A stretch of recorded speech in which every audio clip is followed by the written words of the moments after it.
What's happening, Fight Week Show fans? Happy New Year to everyone that's watching us.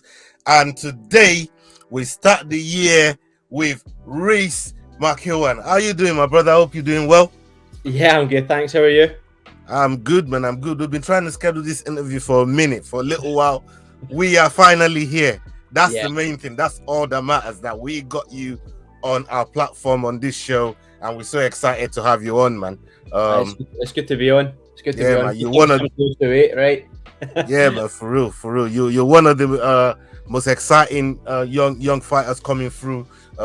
We've seen your action in Cage Warriors, and the way that the way you're putting people away is crazy. Let's get right into it, man. Um, you have a lot of submissions under your belt, right? Yeah, That's the first. When people look at you, you tell them who you are by the way you approach fight and finish fight, and we know that you love submissions, man. What's your favorite one to pull off when you're in the moment, when you're doing this thing? Maybe in sparring, maybe even in fights. What's your favorite one to pull off?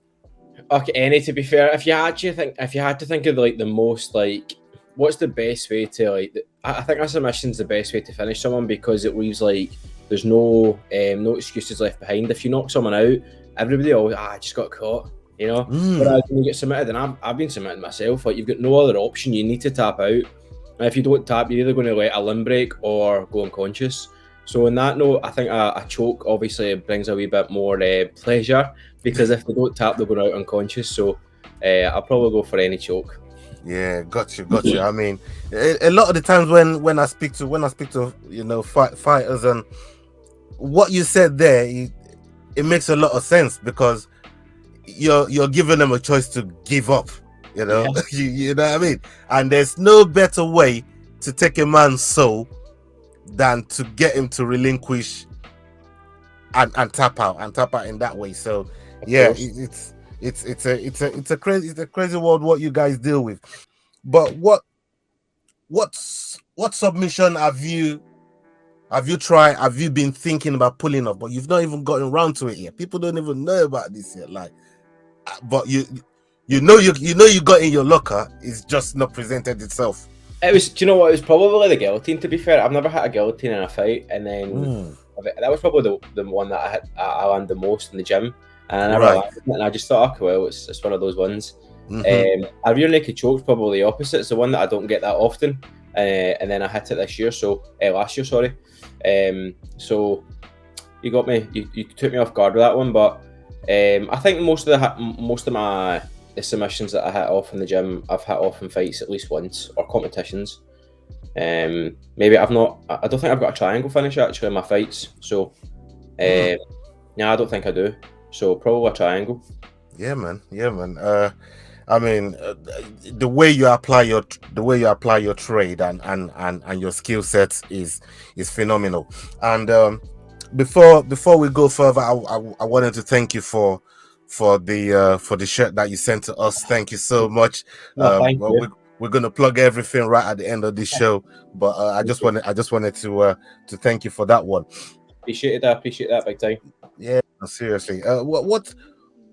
What is special about the way that you approach fights, the way you go into fight? What do you consider the one thing that you hold so close to you going into fight? Maybe in the fight camp, maybe even during cutting weight, like maybe even if it's a little superstition, but something you hold like so close to you that helps you approach fights in the way I that you think do. it's like it's definitely the effort that I put in the lead up to it. Mm, It's leading up to a fight, maybe in the last few days.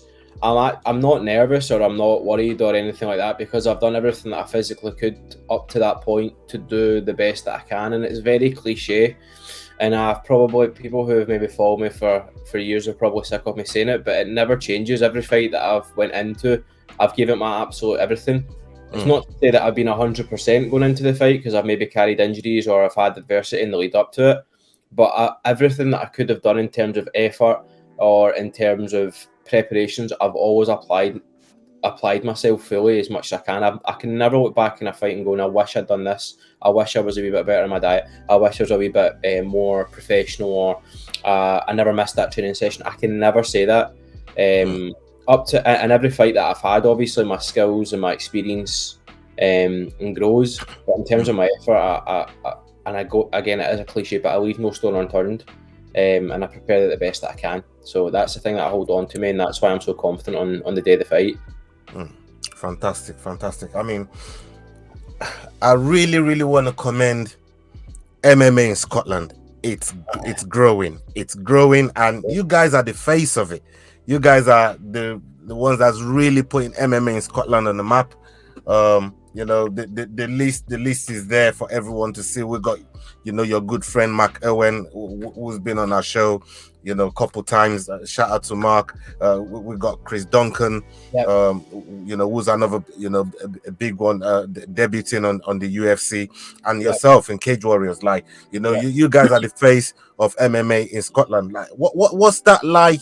You know, moving around Scotland, people seeing you guys, and the love must be overwhelming over there in Scotland.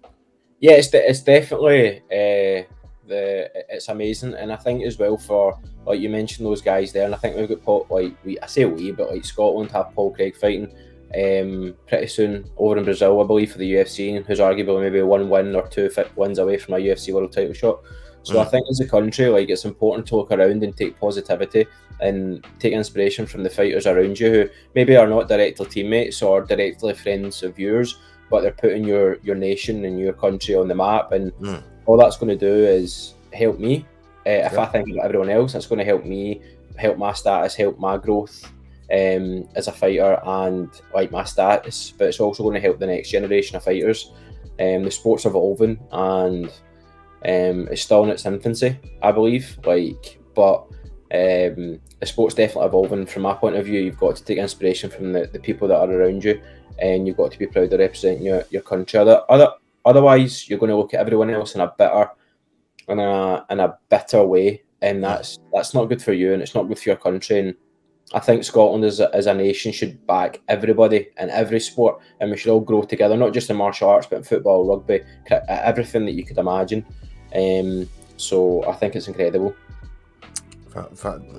There's no better comment there that you've already laid out for us there, and I believe in what you said, because rising tides, you know, lifts all ships, and you know, if you know, everybody comes together, everybody can benefit from it. So we as human beings will achieve more and bigger things faster by working together, and I firmly believe that, as opposed to me and someone else working against each other who are neighbours. That makes no sense. And we should all be working together to achieve great things for ourselves and be happy for another person's success. Somebody who looks on someone else's success in a better way, you don't deserve success, you don't deserve happiness, because like, you're talking down and you're thinking down of another human being and another individual, and positivity and success won't come to you. That's my belief. Yeah, I subscribe to that belief. That's how we operate on our platform, and I'm so glad that you mentioned that, because you know, I see a few people in our space, and you know, their way of really getting attention of safe fighters or big personalities is going around trolling them and being rude and whatever else, and that's how they get their clicks and all of that. But we don't operate like that. I believe in respect. I believe in, you know, treating everybody the same way as you'd like to be treated, and you know, only those sort of people with that sort of belief will, you know, always go far in life. And thank you for mentioning that and endorsing that. I think it goes down to like the person you are as well. Like, a true confident person will take no, let's say, like, take no bitterness towards someone else's success, because the people who downplay other people's success are those that aren't happy in themselves. Like, someone could go and achieve a UFC world title fight, and somebody could go say, they're rubbish, they don't deserve that. But how can you argue with what they've achieved? And in paper, they've probably achieved something that you could never do in your imagination. So you've got to respect and not downplay the people who downplay other people's success, or the people who aren't happy with themselves. And I know that maybe sounds a wee bit cheeky, but that's just what I firmly believe. So I'm confident in myself, and I have the utmost belief in other people who have incredible goals to achieve, whether that's professionally or in sport. Yeah, man, I couldn't agree more, man. I couldn't agree more. And that goes to your discipline, your upbringing as a human being, as a person. And it's a shining example for all the young ones that's coming up. You come across as a very, very big inspiration and a role model for people that that want to take up this sport. Just because you can beat somebody up don't mean you can go out there and be rude to people and stuff like that. So young people that's listening, role model is right here in front of you, telling you how it should be done. Let me ask you this quickly, Reece. The way the sport is going at the moment, because I still believe MMA is still a very, very young sport compared to boxing, for example, or even football, like you mentioned just now. It's still a very, very young sport, and there's still kinks and things to like iron out and to make the sport better. For me, one of the big ones for me is judging. How do you, in your from your point of view, in your own perspective, how do you think this could be made better for the fighters? Because you guys are the ones that are putting your bodies on the line, and we've seen some catastrophic judging over the last few years, even one late last year. How do you in your personal opinion, how do you think this could be improved? It's difficult. Like, there's probably so many avenues you could go down, but I think, like, for instance, if we start at a very low level, like let's say an amateur fight in Scotland, we've got 3 judges, right? The chances are those judges are doing that either voluntarily, or they may be doing it for like cash in hand, whatever. I'm not really sure, right? Yep. But the chances are they've got a full-time job, and that's what they're doing, that they're spending their Saturday night. So how much can you value? How much can you look into that person's role in judging that fight that night? Because in a sense, maybe they're trying to do that to learn from a very low level. They're trying to build experience, or maybe they're tired from their working week. They've got loads of stress going on in their life. It's like a normal job, and a day-to-day job, you're going to make mistakes. It just so happens that, as a fighter, or your mistakes are catastrophic. As a judge, your mistakes are catastrophic for another person's well-being. Not well-being, like their career, their financial. Like, you're essentially taking money from their wages. But from the high-level sport, I can't remember which podcast that I listened to. But I think there was either back-to-back weeks or back-to-back nights where a UFC and a judge went to a Bellator event, and we went to a UFC event, and I'm not sure the distance, but they had to fly and travel in the space of like 24 hours. So we're all human beings. The margin of it, like the capacity, our capacity and our ability to perform to our best, our job would be minimised if we have to travel, for instance, 8 hours, jet lag, whatever, blah, blah, blah. So that judge isn't going to be able to perform at their ability. So using that example that I've just said, like in terms of what people have got on in their outside world, I think, one, the circumstances around judges have to be made better.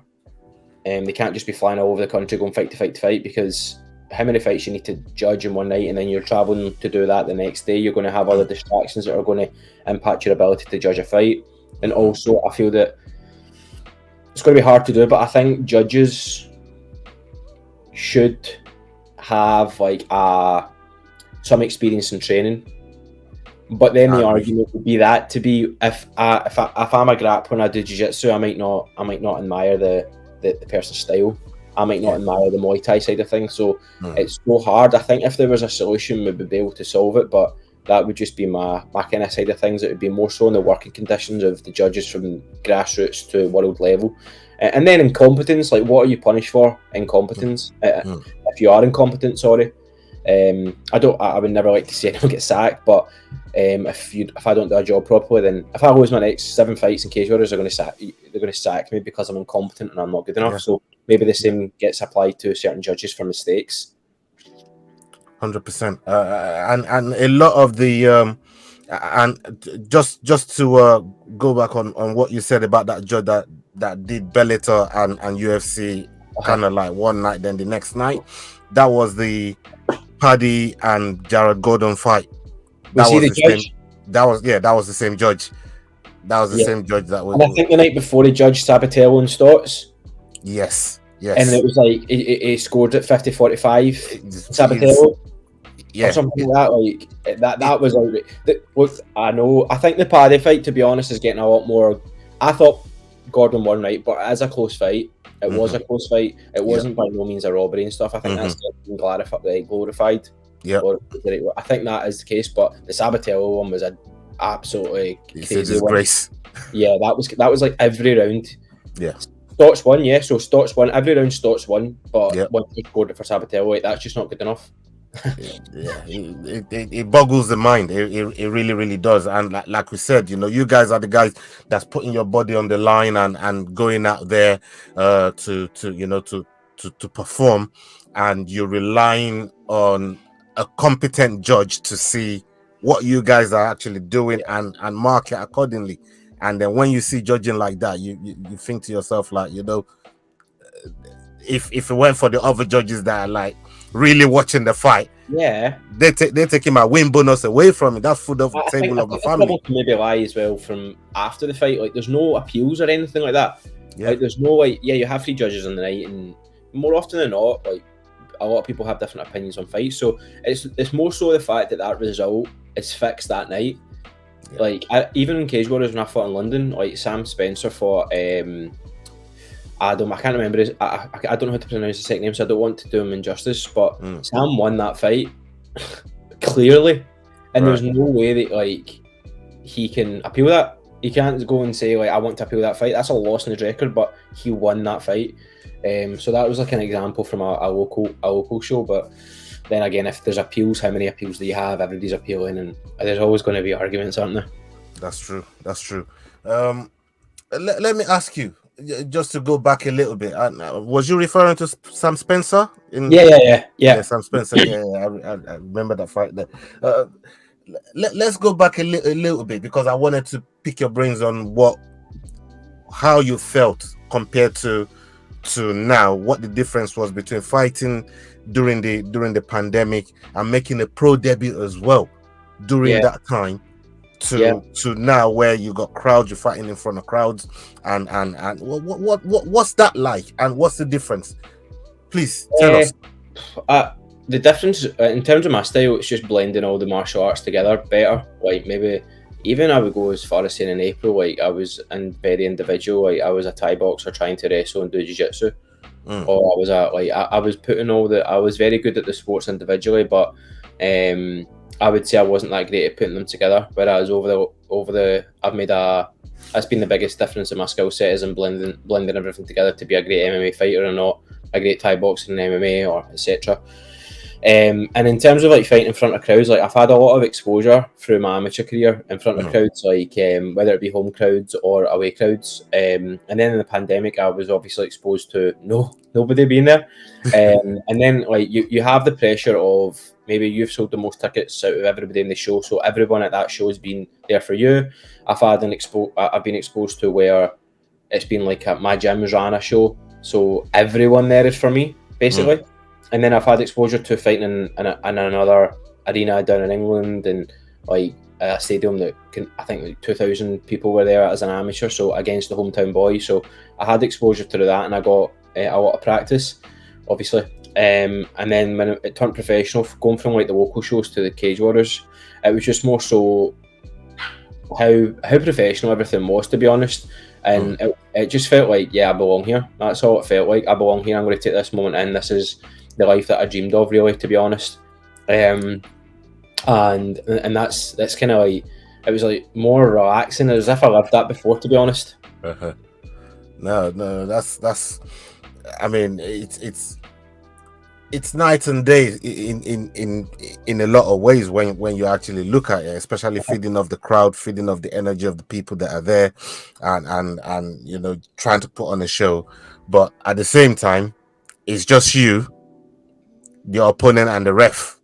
Well, that's see, there. when I had to fight in front of, I fought during the pandemic, and there was literally nobody allowed in the venue. The only people allowed were like the fighters and the cornermen, and there wasn't one person there. And I remember turning up, and that fight honestly taught me what going to fight was about, because you can get caught up in like the people coming to support you and the crowd and everything like that. You can get caught up on it. And that was an experience that taught me when I was there. I was like, my job tonight is to fight. Nothing else matters. And that's I take that on to every fight now. No matter if I've got 1,000 people there or 10,000 or 1,000,000, it's cool in the build up. I think about it, but on the night of the fight, it's actually irrelevant. Afterwards, I'll celebrate. I'll take it all in. It'll be incredible. I'll make sure I try to see everybody, blah blah blah, and take the atmosphere in. But in the build up, you have to ignore that outside noise. Whether you've got 1,000,000 people booing you or 1,000,000 people supporting, you have to ignore that and remember that you're there to go and win that fight. Quick question. Yeah, and this is to do with obviously fighting in an environment where there's literally nobody. Your cornerman, their cornerman, the ref, and that's it. Yeah. But does that help in terms of hearing the corner of your opposition when they're shouting instructions at your opposition, kind of giving you a heads up on what he's doing? Does it help at all, or does it have any bearing at all? The fight didn't last that long, in fairness, but like I think when you're in, do you know what the weirdest thing is? See, when you hear the ref like clap, you're like, right, okay, like it's just an echo. It's a weird. It was actually more so after the fight where you're like, so afterwards I was like, right, where is everybody? You know?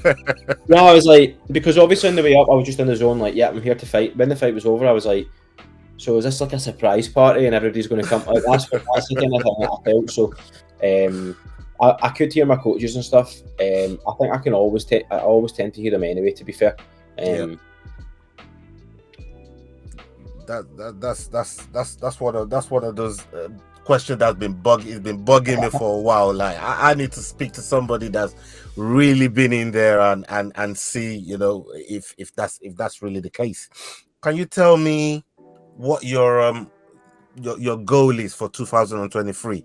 When a new year now, you looking to have, how many fights you looking to have within the space of a year? How regular would you like to be in there? What are your long-term goals for this year? Please tell the audience. Yeah, for this year, obviously, like the ideal world, you have 3-4 fights a year. Realistically, you probably I want to have 3 fights. I want to keep racking up wins in Cage Warriors, collect the belt, and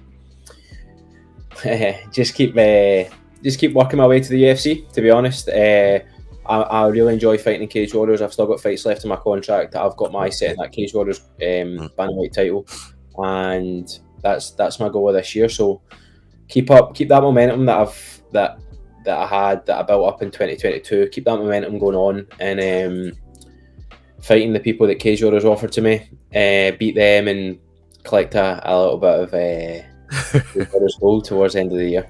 That's right. I mean, you guys are prize fighters. You're there for one reason: claim your prize, claim the strap while you're at it, and that's the bottom line, right? Yeah, be as busy as possible, and just keep enjoying my life. To be honest, training hard, fighting, and taking it all in. Yeah, man. I want to big up everybody at your gym as well. Higher level MMA. There's a whole lot of savages over there, and I've seen the Griphouse, but Higher Level is like an affiliation gym to the Griphouse. Affiliation gym. Gotcha. It's the same team anyway. Like a class, all those like representative team called the Dinky Ninja Fight Team that go way back in the day. Gotcha. They started training, but the guys over at Higher Level are amazing, and James Dillon's an incredible coach. So fantastic. Well, I mean, while you're there, I mean, is there please sponsors, coaches, anything you want to plug? In terms of sponsorship, I've got a website, reecemcEwan.com, and I think it's always better to plug that website because there's a section on the website dedicated to all my sponsors. I feel like when you it's like on a podcast and they go, there's an advertisement, people just switch off. So if you go onto the website of the sponsors, but you can see all the businesses that that sponsor me, that back me, but also you'll get channels to their social media or their own website, so you can actually go on and personally see them to you. Obviously, everyone that I train with, all my coaches, friends, everybody who supports me, sponsors, yourself for having the interview, and anyone who's tuned in to watch, I really appreciate it. No, thank you so much, man. We're going to carry on supporting you on this channel. We do what we can to help a lot of the fighters that we come in contact with, and you in particular have been fantastic with us through our communication. A couple of things has been in the way of coming up on the show, but we're so happy and excited that you made it onto the platform for us, man. It's my pleasure, to be honest. I appreciate your time. It's like I say, we have to think. I was speaking about those judges that do a little bit of judging at their side. Like, I'm sure that's the same with a lot of you guys who are giving your time up to try and give us some exposure and give us some experience doing interviews and a platform for us to speak. So I appreciate that, and we're very grateful for the platform you provide. To you very much, man. This means a lot to us, man, coming from you. Thank you so much, and hopefully down the line we can bring you back on our channel, to talk some more MMA and talk a lot more about your career as well as you move forward in 2023. We're going to be right behind you, and we're going to be there covering every bit of your career, if that's all right with you. No, perfect. It's my pleasure. So thank you very much. Fantastic. We've come to the end of the show, people. This has been Reece McEwan. He's been fantastic with us, and up until the next video, people. Hasta la vista. We're out. Salute. Hey guys, this is John Anik from the UFC. You're watching the Fight Week Show. Please subscribe. Not now, but right now. Subscribe to the Fight Week Show. We'll see you guys on the road soon.